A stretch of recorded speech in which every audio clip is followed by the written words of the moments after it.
Okay, good morning, good afternoon, good evening, whenever you're deciding to watch this video. This is Module 1 for Organizational Behavior. What I'm going to do in this module is I'm going to cover kind of what this course is about, as well as some introductory sort of stuff about management and leadership and organizational behavior. First of all, what is this course about? In general, this course is about understanding human behavior in organizations. The practical arm of this is human resource management, it is leadership, it is management. But management and leadership really are an art. And how you become a great leader or how you become a great manager and what you have to do in order to become a great leader and a great manager, much like becoming a great artist, is somewhat unique and specific to you. So in this class, I can't tell you exactly how to be a great leader or how to be a great manager, but instead what we're going to be looking at is just some basic facts about human nature. Much like if you were an artist and you went to art school, you wouldn't start off just painting great masterpieces. You would start with an introductory class where they would teach you things like, here's white, here's red. When you mix these things together, you're going to get pink. Here's how you do shading such that you can give a painting perspective. That's kind of the level that we are in this class. We're just trying to get out some facts about human behavior, and then we'll also talk about some application. When we have our time together, that will be sort of the application time. Now, I keep saying the word facts, but we are dealing with human behavior.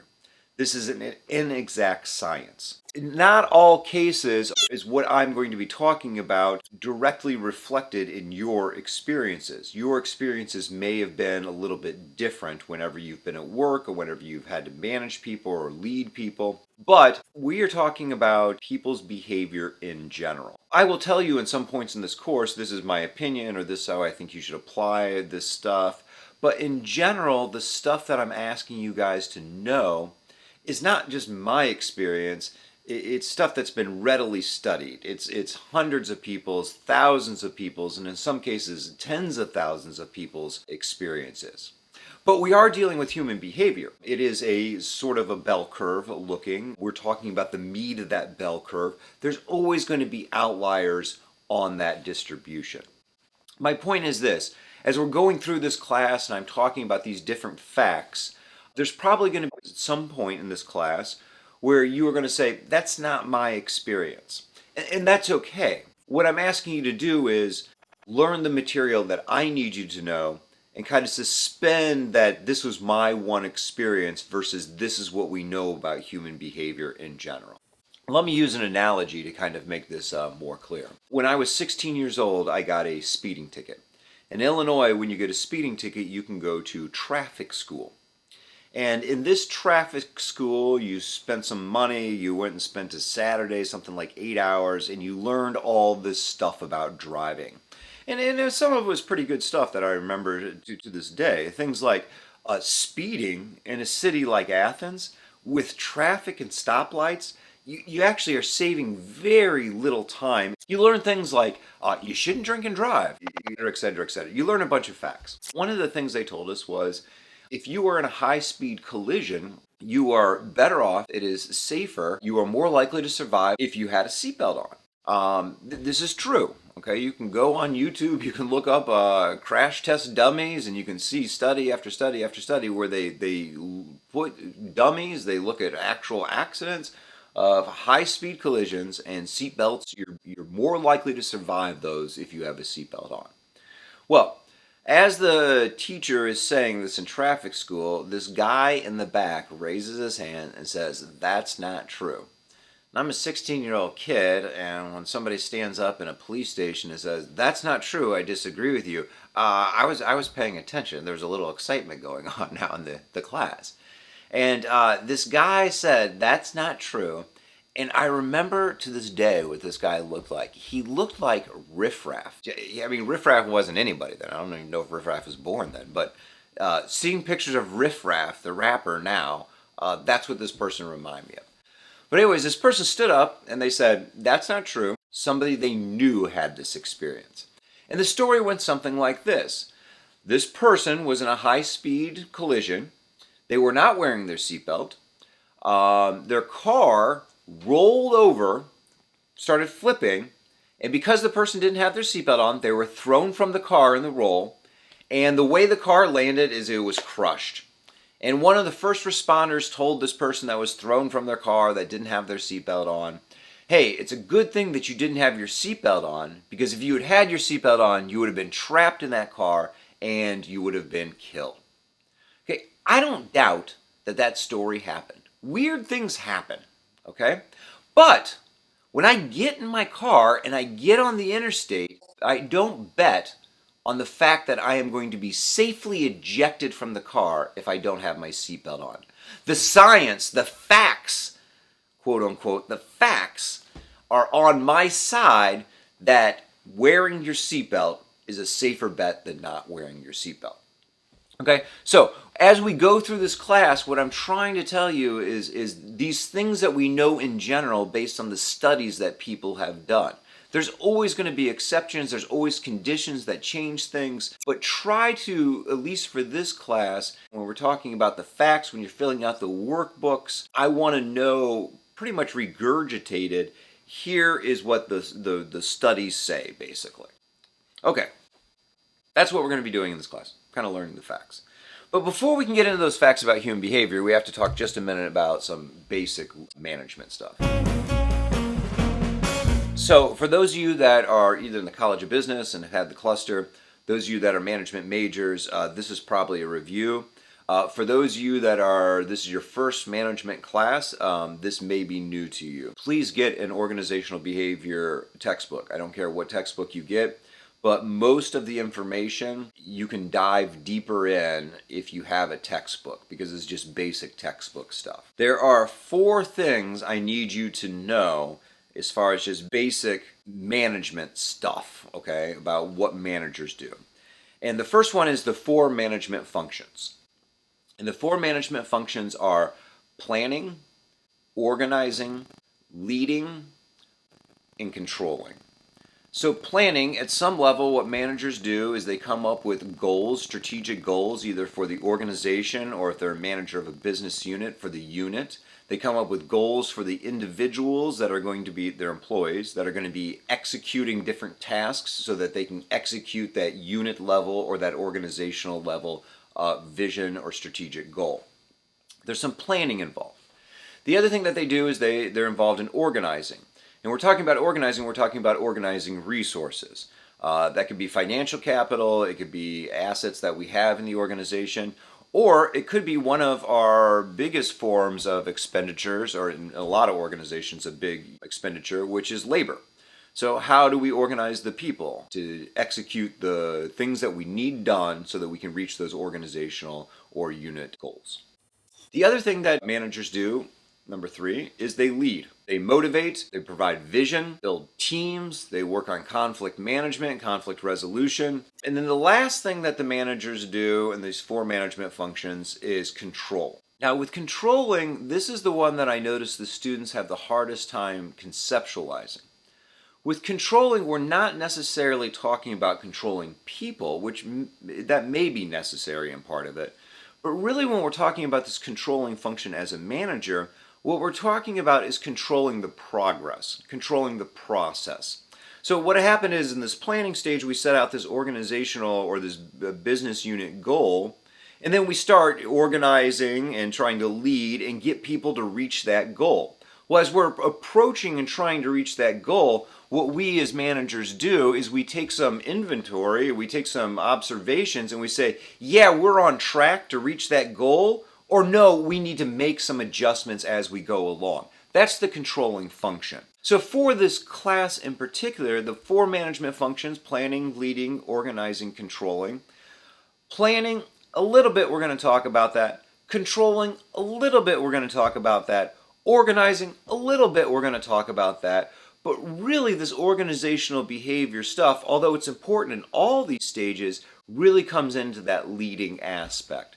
That is, okay, now that we have these organizational goals, how do we get people to buy into the individual goals we need them to complete so that we can meet the business unit or the organizational goals? Another guy named Mintzberg, and he's a very famous organizational researcher, the guy that studies management. He did some interesting stuff. This is a while ago.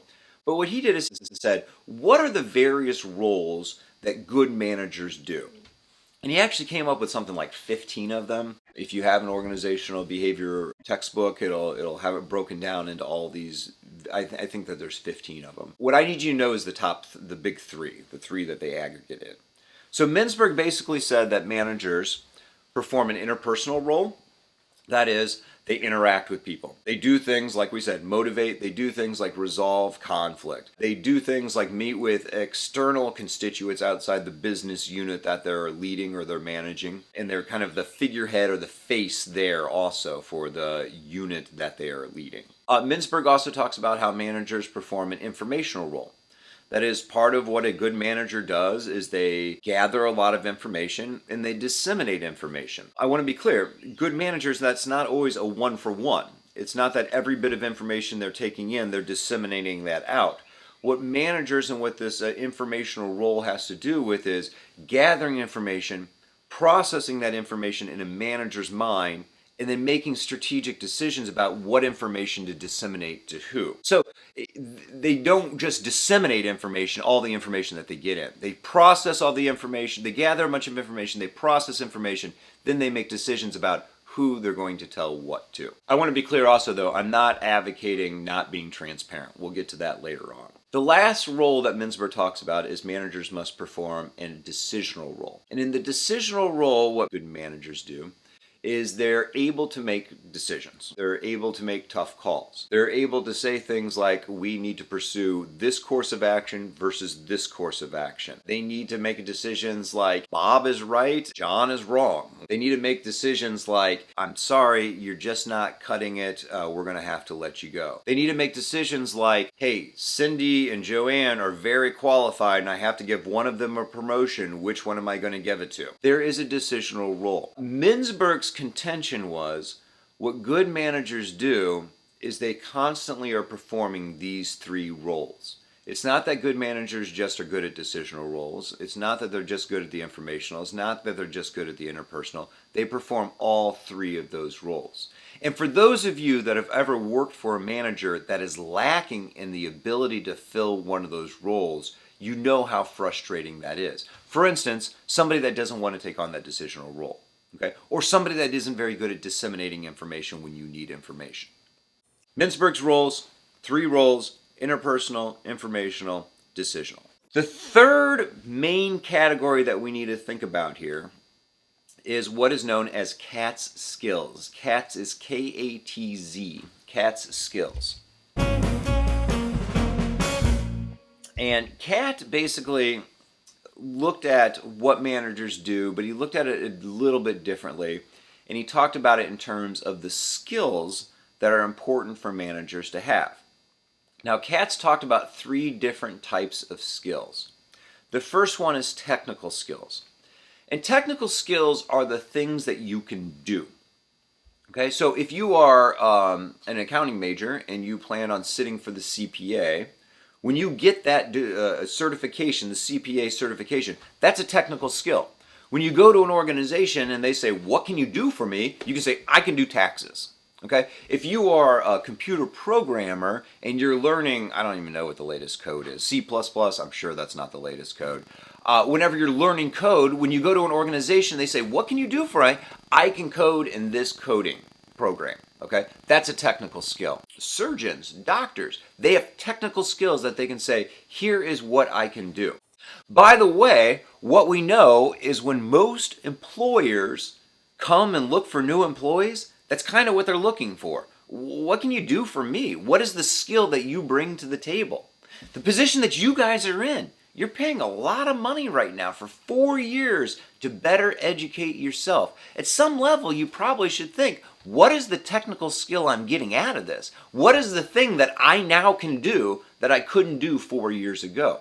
This is what employers want. This is what Katz said is one of the skills that managers need to have. The second skill that he talks about is the interpersonal skill. And much like Mintzberg's interpersonal roles, much like the management function of leading, The interpersonal skill is the ability to get along with people. Sometimes we would call it having social skill. Wrapped up in there would be emotional intelligence, having things like being able to resolve conflict with colleagues, things like being able to motivate yourself and others, the ability to relate to people. These are the interpersonal skills. Okay, and then lastly, Katz talks about something called conceptual skills. And conceptual skills, for a lack of a better definition, it's the ability to see the big picture. People that are high in conceptual skills are the people that are able to see something is happening in this arena, and that's going to affect my business down here. Okay, I'll give you an example. Let's say you knew that the interest rates are going to drop. Somebody that has high conceptual skills is able to say, okay, even though it has nothing to do with what I do in the business, I know that a drop in interest rate is going to affect things like, and this is what it's going to affect in my business unit. People that are high in conceptual skills oftentimes use analogies. Not only speak in analogies, they see things in analogies oftentimes. They can see something that's happening in one industry and see how that may be relevant to another industry that they may be in. So here's what Katz said. Katz, and what his research kind of noted. Katz, he talks about these three different skills, but the reason I think Katz is still really relevant to talk about some 70 years later, 60 years later, is this proves true time and time again. And it also, what he noted is that the skills and their importance varies as managers move up through an organizational hierarchy. So basically, he contended that at the bottom level, at entry level management, technical skills are actually pretty important. That it is important that a manager has technical skills. And this makes sense if you think about this. If you are working at, let's say, Apple or Microsoft, and you are overseeing a bunch of programmers, you probably should have some ideas, some technical skills in programming, so that when your programmers have a problem, they can come to you and you can maybe help solve those problems. Now, Katz would contend, though, that as you move up the organizational hierarchy, those technical skills actually become less important, and what becomes more important is your conceptual skills. So what he would contend, and what his research and people that have studied this would contend, is that the CEO of Apple or the CEO of Microsoft, it's actually not all that important that they have those really hard technical skills like programming. What's more important is that they have these conceptual skills and they can see the big picture. When they hear that there is a problem with the coding, they don't need to know how to fix that. What they need to know is, okay, there is going to be a delay in a launch of an app. How does that affect the launch of other apps that we are going to have on our platform that are interconnected? How is that delay going to affect our revenue stream over the next quarter, over the next 2 quarters, over the next year? Okay, they need to see those bigger picture type things. Now, the other thing that's interesting, and we see this time and time and time again, is that Katz also contended that the interpersonal skills, that those were critical at all levels of management. So at the lower levels, you want to have high interpersonal skills and high technical skills, and then as you move up the organization, these technical skills become less important, conceptual skills become more important, but the interpersonal skills are always important. So one of the things that I like to tell students is that the technical skills are what's going to get you hired, and it's the interpersonal skills that are going to get you promoted, and then really it's the conceptual skills that are going to keep you in that promoted part if you have those sort of skills. Okay, the last one I want to talk about, the number 4 as far as these basic kind of thinking about managers and what they do, is some research done by Fred Luthans and his colleagues. Him and his colleagues looked at 4 different manager activities. So the 4 Luthans management activities, the first one is what is known as traditional management.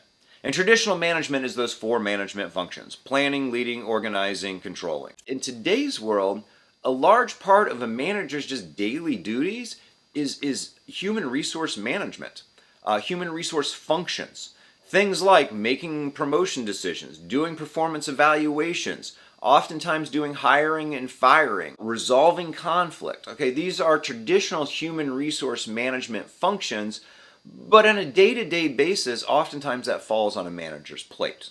The next is that managers actually spend some time networking. That is, making connections, preserving connections, and kind of expanding their own network. And then lastly, managers spend enough time communicating that break that out into its own sort of activity. So Luthon's 4 management activities are traditional management, human resource functions, human resource management functions, networking, making connections, preserving connections, and then communicating, talking to people, gathering information, and then making decisions about disseminating that information. Okay. The other thing that Luthans did, which I think is interesting, is he distinguished between what is a successful versus an effective manager. And we could argue whether his terminology is correct or not, but for right now, let's just use his terminology. And what he contended is that there were effective managers, which were managers that were consistently hitting their goals, and there are also successful managers, meaning that there were those that moved up through the organization relatively quickly.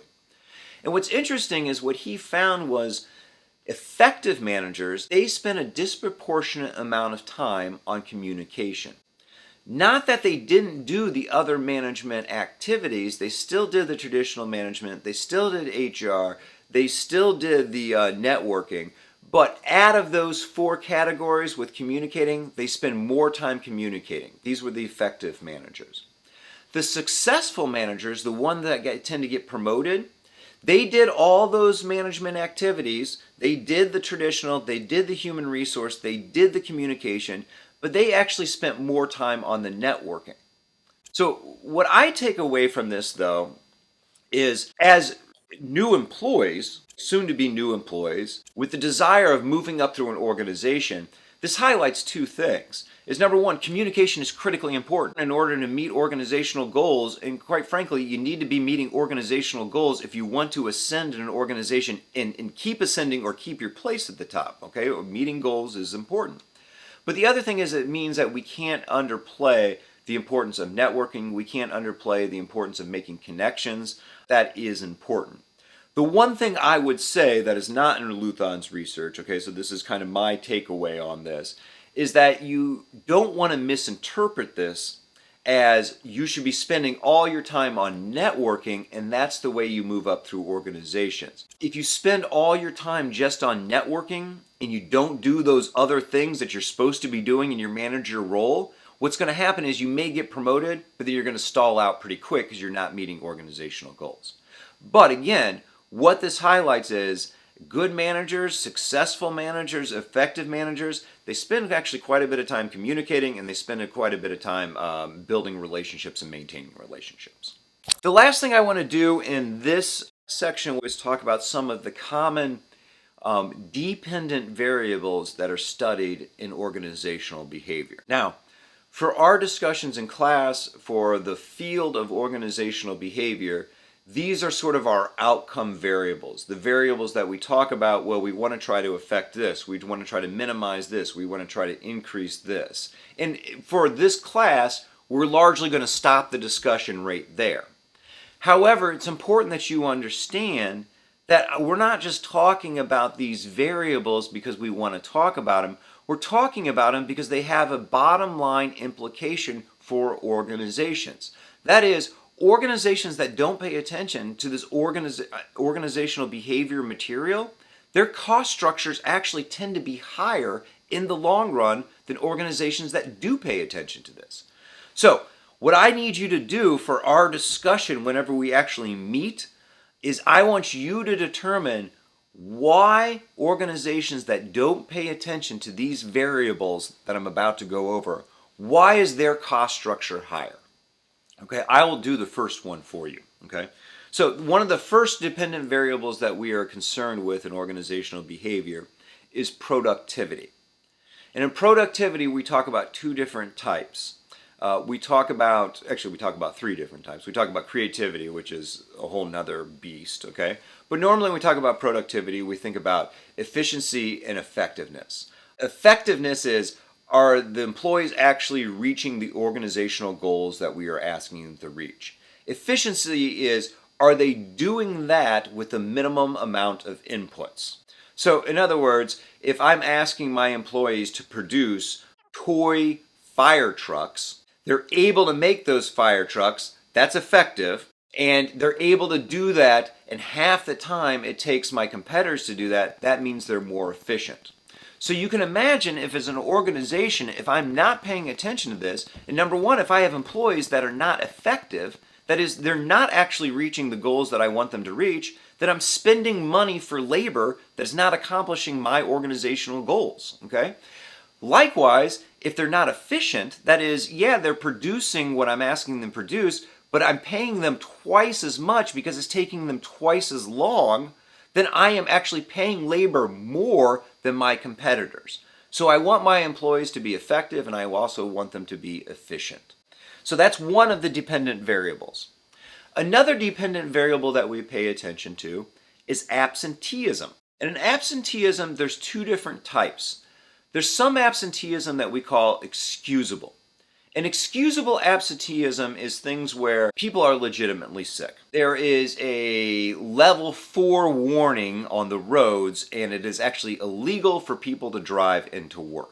An acceptable or an excusable absenteeism is something where they're not just making a decision not to come in. Now, unexcusable or unacceptable absenteeism, this is when an employee just makes a decision not to come into work. I'm sure you've worked in organizations before where there's somewhat of a norm where people might just call in. Oh, I'll just call in tonight. I just won't go in. This is bad for organizations, okay?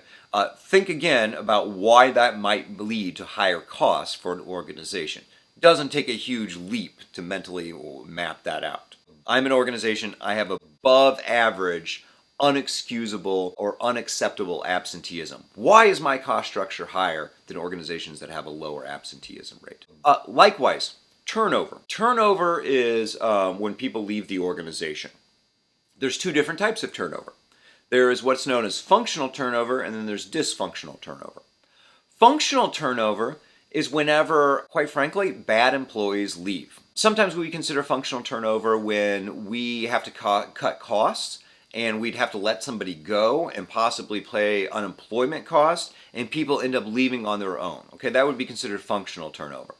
Functional turnover would be a situation where, for whatever reason, a manager doesn't let a bad employee go. That bad employee hangs on for way too long, and when that bad employee leaves, it allows us an opportunity to replace them with a better employee. Okay, that's functional turnover. But in general, when we think about turnover, we think about dysfunctional turnover. And dysfunctional turnover is when our good employees leave. They're the employees that we would like to stay. They are good producers. They're good for the company culture, or however we determine that they are good, and they leave. So organizations that have higher than average industry turnover, their cost structures are higher than organizations whose turnover is lower. So think about that. Why would their cost structure be higher? Why would an organization accrue more cost if they have higher than industry average turnover? We'll talk about that when we meet. Another outcome that we often talk about is something called organizational citizenship behaviors, or OCBs. And OCBs are, sometimes they're called extra role behaviors versus required of you to do. OCBs, organizational citizenship behavior, extra role behaviors, these are things that people do that are good for the organization that they're not actually being paid to do. So I'll give you an example. Somebody that's the coffee person. It's not part of their job, but for some reason they've taken it upon themselves that every morning before work, they go and get coffee at the local coffee shop and bring it in for everyone in the organization. Even if they're being reimbursed, they're taking on that duty to go and get that coffee. I'll give you another example. Somebody that takes it on themselves to refill the community printer with paper when it is low. It's not something that's required of them, but they see that there's a need and they take it up. I'll give you another example. Somebody that makes it, get the break room ready and put all the snacks out so that at 5 o'clock on a Friday we can celebrate this person's birthday. Now, this case, When we have people that are performing OCBs, in most cases, there is an exception, this is actually good for the organization. It actually lowers our cost structure, or potentially can lower our cost structure, and also, quite frankly, it helps with morale.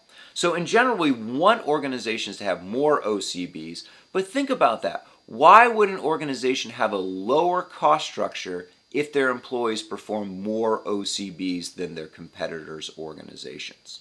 Another outcome that is often studied in organizational behavior is actually the opposite of OCBs, which is counterproductive workplace behaviors. And counterproductive workplace behaviors range from very passive to very aggressive.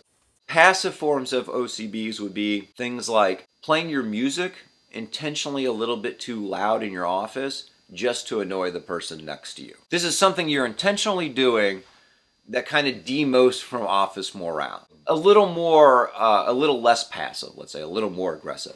Taking pens.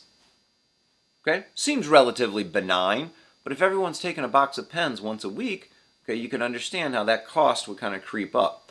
A little more aggressive counterproductive workplace behaviors. Embezzlement. Okay? That would be a counterproductive work behavior. Probably you can run through your mind why that is bad for an organization financially.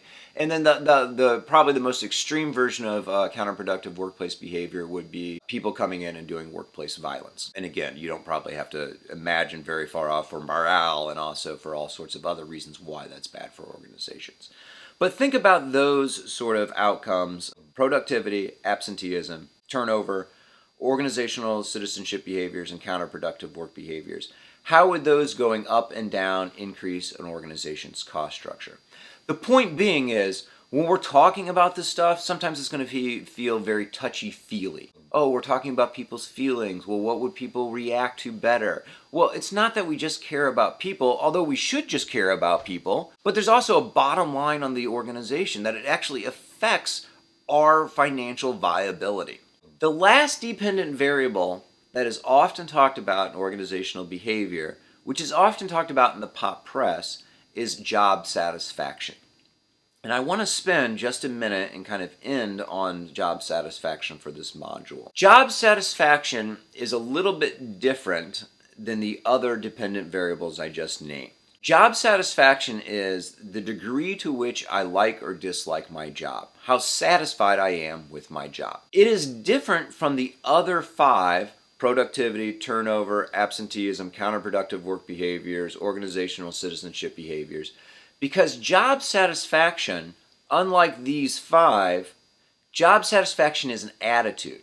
These are behaviors. These are things that people do. This is just the way people think. But, as we'll see in the next module, usually when people have an attitude, they do behaviors as a result of that. I will talk about this when we meet in person, but one of the things that's very important for you guys to get out of this class is, and when we meet in a face-to-face or a video, we can discuss that more. But just realize that. But when we talk about job satisfaction, it does have some implications because, quite frankly, as job satisfaction goes up or job satisfaction goes down, it does affect the other 4: turnover, absenteeism, counterproductive work behaviors, and organizational citizenship behaviors. Again, it's one of the questions in the work packet. Try to work through that in your mind. When we actually meet over the internet, we will discuss this stuff.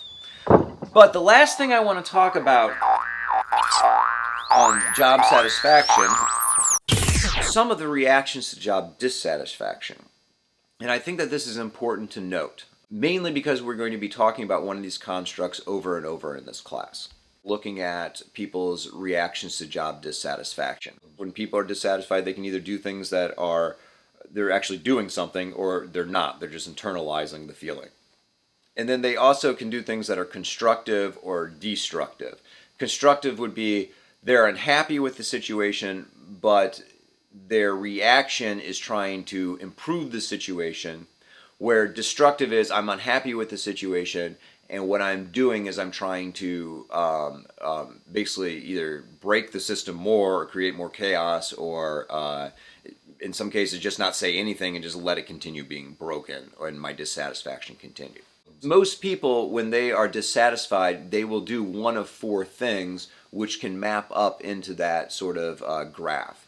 They will either do something that's active constructive, they'll do something that's passive constructive, they'll do something that's active destructive, or they'll do something that's passive and destructive. If people are passive, okay, that is, they're not actually doing anything. Let's go from constructive to destructive. We say that if people are passive but constructive, usually what they display as a result of dissatisfaction is loyalty. So think about this. Somebody's upset with their job. They have a decision to make. They process it, and what they decide to do is, you know what, I'm just going to keep my mouth shut. I'm going to keep doing what I'm doing and hope, in most cases, they hope that the situation will improve, or they just accept it for what it is. It's considered passive because they are not actually doing anything to change the situation, but it's considered constructive because they're still doing the job that is required of them. They're internalizing that dissatisfaction feelings.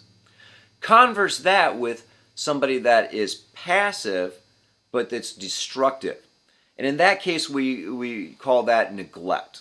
That is, they're coming to work, but they're basically doing the bare minimum so they don't get fired, and there's no life in what they're doing. They're not going above and beyond the extra mile. Like I said, they're doing the bare minimum, and in some cases, they're not even doing that. So it's considered destructive because they stop putting their full when they come into work. If people are destructive, but it's active, then this is what we call exit. So that is that the people are going to do something about the situation, but they're going to leave. And we're assuming that these are good employees, and that's dysfunctional turnover. It's turnover that we don't want, so that's why that's considered destructive. Or if people are dissatisfied, they actually will engage in what is known as voice.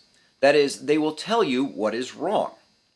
Now, oftentimes, managers think this is a bad thing. Oh, here comes somebody, they're going to complain about this, this, and this.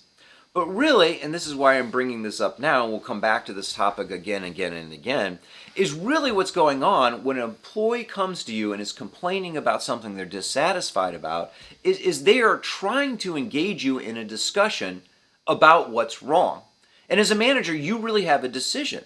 And the decision is, I can ignore this person, or I can actually give what they are saying some thought, process what they're doing, give them some attention, and let them know I actually care about what is bothering them. Now, you can make that decision on how you want to deal with employees, and each employee is different, but the research that has been done on voice actually shows something very powerful, that the use of voice is incredibly important for employees when it comes to acceptance.